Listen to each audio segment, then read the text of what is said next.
Hello everyone, in today's video we're going to be taking a look at the top 3 most common and potentially disastrous mistakes that fixed-wing pilots make when transitioning to helicopters.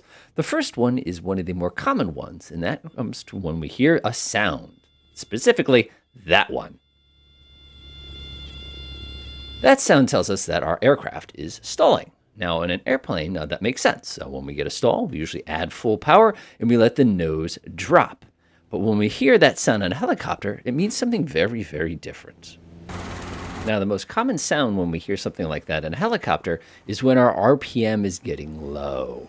There's the sound. Now, to a fixed-wing pilot, when they hear the RPM start to, when they hear a sound like that, that's going to tell them, oh, we're stalling, I'll fix it, by pushing the nose forward. If you push the nose forward in a helicopter, you will cause the rotor on the top to chop your tail off. The other possibility you'll get to, as you can see we're starting to lose control of our helicopter here, is the fact that you will basically rip the rotor right off the top, ending in disaster. The second most common mistake that fixed-wing pilots often make when transitioning to helicopters comes with making adjustments to altitude. Now, when we fly helicopters, it's a little bit different because we can control the amount of lift that our rotor generates at any time using our collective control, which is a lovely little handle right there. Now, in an airplane, if we want the airplane to go up, we simply can bring the nose up and increase power. In a helicopter, if we want to go up, we simply change our collective control.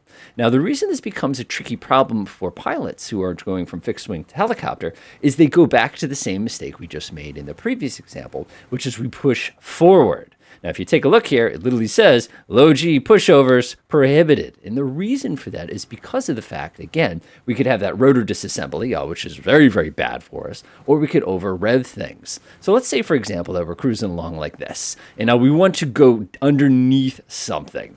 Now, if you were an airplane pilot, fixed wing, you would go like this. Again, if you go ahead and push that sucker forward like that, you may get mast bumping, and you will rip the entire rotor assembly off the roof of the helicopter, or you'll chop your own tail off. The safer way to do it is to actually go ahead and reduce your collective. By reducing collective, you can see I'm not changing the pitch of the helicopter, but I'm descending rapidly, and when I'm done with my descent, all I have to do is bring the power back in, and you can see the helicopter immediately stabilizes right back to its previous level state. The third and final, and thankfully the least likely to result in having an unscheduled descent, is going to come from coordinating turns. Now, on an airplane, whenever you go ahead and move your ailerons left or right, it causes adverse yaw, which basically makes the plane go into a skid.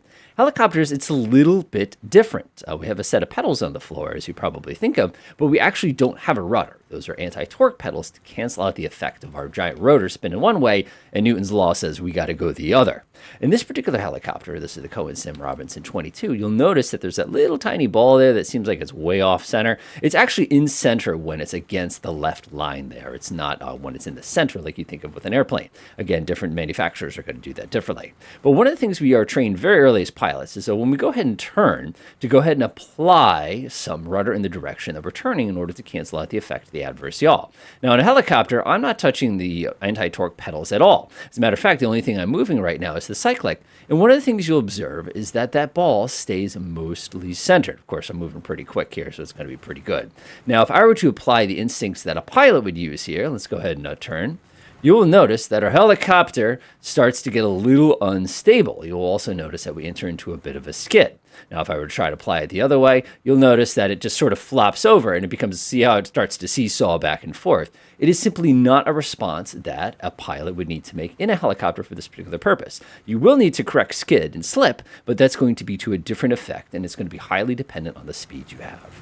So as you can see, two of the big problems that come out are all going to be related to how you deal with altitude. Whenever we want to go down, we reduce collective. If we're suddenly flying around and we hear something beeping at us, the quickest thing we can do is reduce collective to correct for it and then take a look at what's going on. If for some reason we need to dive in a hurry, again, it's the same response. We simply reduce our collective.